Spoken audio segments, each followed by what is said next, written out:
नमस्कार, प्रतिभा P designer या चॅनलमध्ये तुम्हा सर्वांचं खूप खूप मनापासून स्वागत आहे। तर बघा,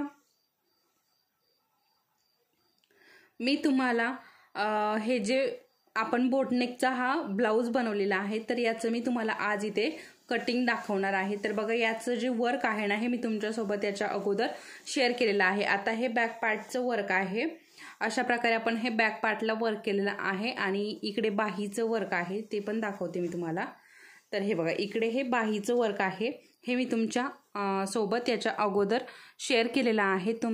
याचे सगळे व्हिडिओ आपल्या चॅनलवरती अपलोड आहे। आता हे बाहीचं आहे, इकडे ही दुसरी बाही आहे आणि इथे आपलं हे गळ्याचं आहे, समोरचा जो गळा आहे ना, तर याचं हे वर्क आहे आणि हे उजव्या बाजूचं आहे, कारण आपण उजव्याच बाजूने वर्क बनवतो, डाव्या बाजूने बनवत नाही, कारण डाव्या बाजूने आपल्या साडीचा पदर असतो त्यामुळे। तर इथे बऱ्याच ताईंच्या खूप दिवसापासून खूप साऱ्या कमेंट होत्या की तुम्ही आम्हाला एका ब्लाऊजवरती वर्क करून ते कशा प्रकारे कटिंग करायचं, कशा प्रकारे स्टिचिंग करायचं हे शेअर करा, याचे व्हिडिओ शेअर करा। खूप दिवसापासून कमेंट होत्या, परंतु काही बघा, आता संक्रांत आताच झालेली आहे, त्याच्यामुळे खूप सारे ब्लाऊज होते आणि वेळही मिळत नव्हता। तरीही मी हे वर्क जे आहे ना, हे संक्रांतीच्या अगोदरच तुमच्यासोबत शेअर केलेलं आहे। फक्त राहिलं आता याचं कटिंग, मी ते पण ठरवलं होतं की संक्रांतीच्या अगोदरच मी याचं कटिंग स्टिचिंग तुमच्यासोबत शेअर करेल, परंतु ते काही जमलं नाही। तर आज मी तुमच्यासोबत याचं कटिंग कशा प्रकारे करायचं आहे, आपण जेव्हा वर्क करतो तर याचं कटिंग कशा प्रकारे करायचं ना, हे मी तुमच्यासोबत आज शेअर करणार आहे। त्याच्यामुळे खूप महत्त्वाचा व्हिडिओ आहे, तो शेवटपर्यंत नक्की बघा। कारण बघा, मी जे काही छोटे छोटे पॉइंट्स देते, जे काही महत्त्वाचे पॉइंट्स असतात, तुम्ही जर स्किप करत करत बघितला तर तुमचा जो महत्त्वाचा पॉइंट आहे तो कदाचित मिस होऊ शकतो। तर बघा, आणि कुणी जर नवीन असेल आपल्या चॅनलवरती, अजून आपल्या चॅनल सबस्क्राईब केलेलं नसेल तर आपल्या चॅनलला नक्की सबस्क्राईब करा, त्याचबरोबर बेल आयकॉनलाही क्लिक करा आणि इतर मैत्रिणींसोबत हे व्हिडिओ नक्की शेअर करा। बघा, एक वेळेला तुम्ही आपल्या व्हिडिओला लाईक नका करू, परंतु इतर ज्या मैत्रिणी आहेत ज्यांना आरीवर्क शिकायचं आहे, खूप इच्छा आहे, परंतु बघा बऱ्याच ताईंचे असे प्रॉब्लेम असतात, घरामध्ये खूप सारे प्रॉब्लेम असतात। काही ताईंना छोटी बाळ असतात, त्याच्यामुळे बाहेर जाता येत नाही। आता मला मेसेज पण येतात, कमेंट्स पण येतात की हो ताई, आमचे छोटे बाळ आहे त्याच्यामुळे आम्हाला बाहेर जाता येत नाही, आमचं असं आहे त्याच्यामुळे आम्हाला इकडे जाता येत नाही, असं करता येत नाही, खूप साऱ्या कमेंट्स येत असतात। तर अशा ज्या मैत्रिणी आहे आपल्या, त्यांच्यासोबत हे व्हिडिओ नक्की नक्की नक्की शेअर करा। बघा, एक वेळेला लाईक नाही केलं तरी काहीही प्रॉब्लेम नाही, परंतु शेअर मात्र नक्की करा। तर बघा, याच्या अगोदर आपले बेसिक क्लास पण झालेले आहे। तुम्हाला जर ज्या ताई नवीन आहे ना, त्यांना माहिती नसेल त्यामुळे सांगते, आपल्या चॅनलवरती बेसिक क्लास झालेले आहे आणि हे ॲडव्हान्स क्लास चालू आहे, ठीक आहे। तर बेसिक क्लासची सेपरेट प्लेलिस्ट आहे, तेही नक्की बघा। तर चला मग, आज मी तुम्हाला इथे हे कटिंग कसं करायचं ना, हे शिकवणार आहे। तर आता ही रिंग जी आहे ना, ही आपण काढून घेऊयात यामधनं। हे बघा, आता ही पूर्ण रिंग काढून घेतली मी आणि सगळ्यात अगोदर आता तुम्हाला बॅक पार्टच दाखवते। हे बघा, असा आपला हा बॅक पार्ट आहे। हे बघा, हा आपला बॅक पार्ट आहे आणि आपण इथे अशा प्रकारे हे जे देवीचे कॉइन आहे ना, इथे अशा प्रकारे याचं वर्क केलेलं आहे आणि इथे आपण ही देवी बनवलेली आहे। तर आता हे याचं पण सेपरेट व्हिडिओ आहेत। आता देवी जी आहे ना, ही आपण पॅच बनवून लावलेली आहे। तर तुम्हाला ही पॅच बनवून लावायचे असतील असे, आता कुणी देवीचं लावू शकतं। आता बऱ्याच, आता बघा, एक दोन ताईंची, एका ताईची कमेंट होती की आम्हाला हे या देवीचे जे आपण पाऊल बनवतो बाहीला, तर ते पण शिकवा। आणि अजून बऱ्याच ताईंची कमेंट होत्या सरस्वती वगैरे, ते पण शिकवा। तर नक्कीच मी शिकवेल, परंतु स्टेप बाय स्टेप शिकवेल, कारण बघा बऱ्याच ताई खूप साऱ्या व्हिडिओंची अजूनही वाट बघत आहेत आणि माझ्याकडनं ते व्हिडिओ बनवून होत नाहीये। तर जशी जशी व्हिडिओची डिमांड येईल ना, तसं तसं आपण हे व्हिडिओ जे आहेत ना, ते शेअर करूयात। तर आता बघा, सगळ्यात अगोदर आहे ना, आज याचं कटिंग होणार आहे, त्यानंतर स्टिचिंग होणार आहे। आता कदाचित स्टिचिंगचे 2 व्हिडिओ तरी पडणार आहे, कारण बघा, आता पूर्ण अस्तर कसं जोडायचं, त्यानंतर स्टिचिंग कसं करायचं, असे 2 व्हिडिओ तरी नक्कीच स्टिचिंगचे पडतील, कारण एकच जर व्हिडिओ बनवला तर खूप मोठा होऊ शकतो, त्यामुळे याचे नक्की 2 व्हिडिओ बनतील. तर चला मग आता आपण आपलं याचं कटिंग कसं करायचं ना ते मी अगोदर तुम्हाला दाखवते. तर बघा आता आपण बोटनेकचं इथे मार्किंग केलेलं आहे आणि हे बघा हेच मी हे बघा आता हे कसं करायचं. आता आपण हे सगळं मार्किंग केलेलं आहे. जेव्हा याचा मार्किंगचा व्हिडिओ पण आहे, तुम्ही जर बघितला नसेल तर नक्की बघा. मार्किंग कसं करायचं बोटनेकचं याचाही सेपरेट व्हिडिओ आहे. डीपनेकचं मार्किंग कसं करायचं याचाही सेपरेट व्हिडिओ आहे, ते व्हिडिओ नक्की बघा. तर मार्किंगच्या व्हिडिओमध्ये मी मार्किंग कसं करायचं हे तुम्हाला शिकवलेलं आहे, बरोबर. तर काय करायचं आहे, जसं आपण आता ही पेपर कटिंग आहे ना तसंच आपण हे मार्किंग केलेलं आहे. तर आपल्याला काय करायचं आहे, आता इथे कटिंग करताना हे जे मार्किंग केलेलं आहे ना इथनं आपल्याला कट करायचं नाही. या मार्किंगपासनं आपल्याला पाव ते अर्धा इंच पुढे जायचं आहे. पाव ते अर्धा इंच पुढे अशा प्रकारे, म्हणजे इतका असं थोडा थोडा कपडा जो आहे ना तो जास्तीचा ठेवून आपल्याला हे कट करायचं आहे. आता कुठलाही भाग असो, बॅकपार्टचा असो, फ्रंटचा असो किंवा बाहीचा असो, कुठलाही पार्ट असो, आपल्याला पाव ते अर्धा इंच वाढवून हे कट करायचं आहे. ठीक आहे. आणि याचं अस्तर कट करताना मात्र सेम जसं आपलं पेपर कटिंग आहे सेम याच्यामध्ये आपल्याला अस्तर कटिंग करायचं आहे. अस्तर आणि पेपर कटिंग परफेक्ट आपल्याला कट करायचं आहे. फक्त ब्लाउज पीस जो आहे ना तो आपण थोडासा जास्तीचा कट करतो, कारण बघा आता मी तरी इतरही ब्लाउज पीस असेल तरीही थोडीशी जास्तच कट करते. आणि आता हा तर अरीवर्कचा ब्लाउज आहे. तर अरीवर्कच्या ब्लाउजमध्ये काय आहे ना आपण हे मार्किंग करून घेतलं, परंतु थोडंसं इकडे तिकडे होत चालतं. तर त्यामुळे काय करायचं ना अगदी थोडं थोडं हे जास्तीचं ठेवून कट करायचं आहे. तर इथे तुम्हाला कट करण्याची आयडिया आणि माहिती नक्कीच मिळाली असेल. आता मी हे इथे बघा सगळं मार्किंग केलेलं आहे. मार्किंगचा व्हिडिओ तुम्हाला माहिती आहे, बऱ्याच ताईंनी बघितला असेल. तर आता हे मार्किंग जे आहे ना याच्या थोडंसं अर्धा इंच पुढे जाऊन मी हे कटिंग करणार आहे. तर ते कसं मी तुम्हाला दाखवते.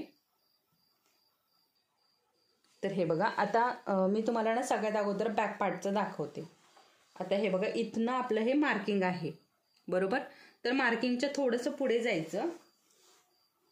हे बघा अगदी थोडंसं अर्धा ते पाव इंच पुढे जायचं आणि हे कटिंग करून घ्यायचं. काही नाही, खूप सोपी पद्धत आहे. ठीक आहे. अशा पद्धतीने म्हणजे हे मार्किंग आहे आणि याच्या थोडंसं पुढे मी हे कट करून घेतलंय. आता इथे पण सेम तसंच करायचं आपल्याला. अर्धा ते पाव इंच पुढे जाऊन आपल्याला हे कटिंग करायचं आहे.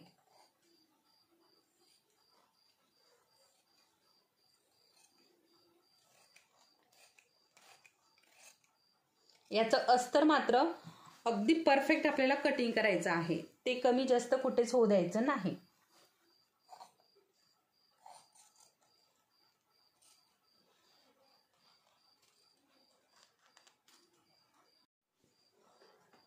तर हे बघा अशा पद्धतीने इकडे पण सेम तसंच मार्किंग पासून थोडंसं पुढे जाऊन आपल्याला हे कटिंग करायचं आहे. हे बघा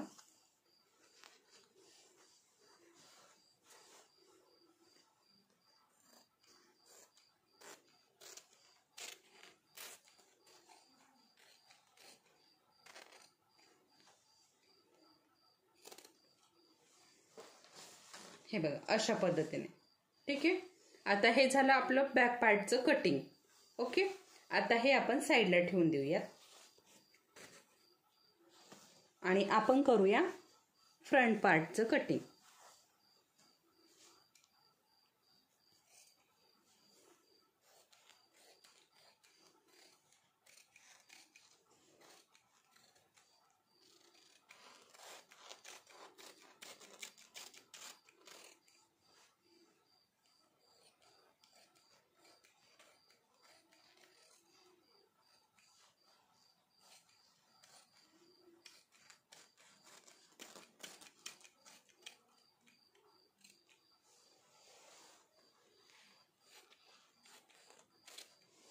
हे बघा अशा पद्धतीने फ्रंट पार्टचंही आपलं कटिंग झालेलं आहे. आता आपलं बाहीचं कटिंग.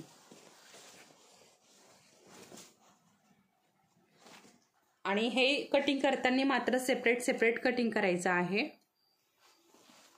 एकत्र कटिंग करायचं नाही बाहीचं. तर आता बघा इथे काय ना आपल्याला बाहीला थोडासा कपडा कमी पडत होता बघा इथे, तर याच्यामुळे दोन्हीचं जे मुंड्याचा जो भाग असतो ना तो जवळ आलेला आहे, त्याच्यामुळे इथे कपडा शिल्लक राहणार नाही. आणि इकडे आपल्याला जॉईंट द्यायचा आहे बरोबर.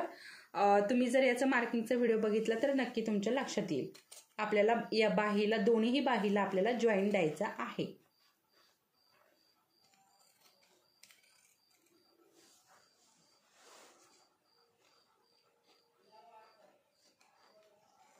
मात्र वरच्या बाजूने आपण थोडंसं जास्तीचं कटिंग करून घेऊ शकतो. हे बघा मार्किंगपेक्षा थोडंसं जास्तीचं कटिंग करत आहे.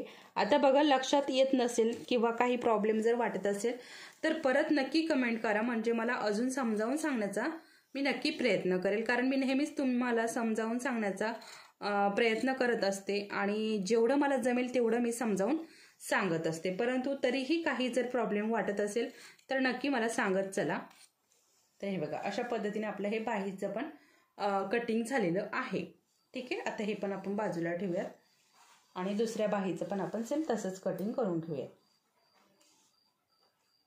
आता हा जो ब्लाऊज पीस आहे ना हा खूप सारे धागे सोडत होता, परंतु तसंच वर्क केलेलं आहे बघा, तुम्हाला दिसत पण असेल इकडे खूप सारे धागे सोडत होता. आता आपण हे धागे सोडतात ब्लाऊज पीस, त्यामुळे काय करतो ना टाचन पिन लावून घेतो, परंतु याला टाचन पिनचा पण काही उपयोग झाला नाही. खूप सारे धागे हा ब्लाऊज पीस सोडत होता आणि धागे सोडल्याने काय होतं ना आपल्याला ब्लाऊज वर्क करायला ना खूप डिस्टर्ब होतं. तर हे बघा अशा प्रकारे ही जी बाही आहे ना हिचं पण आपलं कटिंग झालेलं आहे, बघू शकता. तर असं एवढा आपला ब्लाऊज पीस शिल्लक आहे. ठीक आहे, आता तो जो ब्लाऊज पीस आहे तो आपल्याला अजून फ्रंट पार्टचा भाग कटिंग करायचा आहे. एक बाजू आता आपण एकच बाजू कट केलेली आहे, जिथे आपण वर्क केलेलं होतं तीच बाजू आपण कट केलेली आहे. अजून आपल्याला एक फ्रंटचं एक भाग कट करायचा आहे अजून, आणि साईड प्रिन्स कटचा जो साईडचा पार्ट असतो ना तो पण आपल्याला अजून कटिंग करायचा आहे. बाकीचं मग आपलं सगळं कटिंग इथे झालेलं आहे, बाहीचं झालेलं आहे आणि बॅक पार्टचं पण पूर्ण झालेलं आहे. तर अशा पद्धतीने मी आज तुम्हाला इथे आपण जर वर्क केलेलं असेल ब्लाऊज पीसवरती तर कशा प्रकारे कटिंग करायचं आहे याची मी तुम्हाला सविस्तर माहिती दिलेली आहे. कारण हे बघा थोडंसं जास्तीचा कपडा जेव्हा आपण शिल्लक ठेवतो ना तेव्हा आपल्याला व्यवस्थित शिलाई करता येते. आणि याचं हे बघा बॅक पार्टचं असं हे डिझाईन आहे आणि बाहीचं हे असं डिझाईन मी बनवलेलं आहे आणि खूप सुंदर असं हे डिझाईन दिसत आहे. तुम्हाला बघा लक्षात येत असेल खूप सुंदर असं हे डिझाईन दिसत आहे. आणि त्यानंतर हा समोरचा भाग आहे बघा, हा पण खूप सुंदर दिसतोय. आता मी इथे खालच्या बाजूने केलेलं नाही, कारण बघा आपला पदर असतो ना पदराने ते झाकून जातं आणि त्याच्यामुळे असं वाटलं मला की कुठे अजून आपला वेळही वायाला जातोय आणि अजून कॉईन पण वेस्ट होतात, कारण पदराने तर झाकून जाणारच आहे. त्याच्यामुळे मी इथपर्यंतच केलं.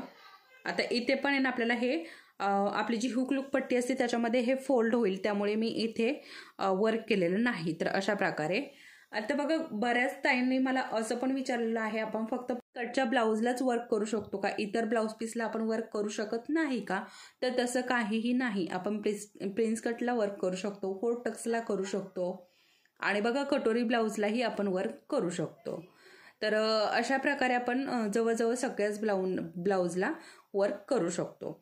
तर तुम्हाला हा आपला व्हिडिओ कसा वाटला हे मला कमेंटमध्ये नक्की कळवा आणि व्हिडिओ आवडला असेल तर व्हिडिओला नक्की लाईक करा आणि चॅनलवरती जर कोणी नवीन असेल तर चॅनलला सबस्क्राईब नक्की करा. चला तर मग परत भेटूयात पुढच्या असेच एका याच्या शिलाईसोबत. तोपर्यंत धन्यवाद.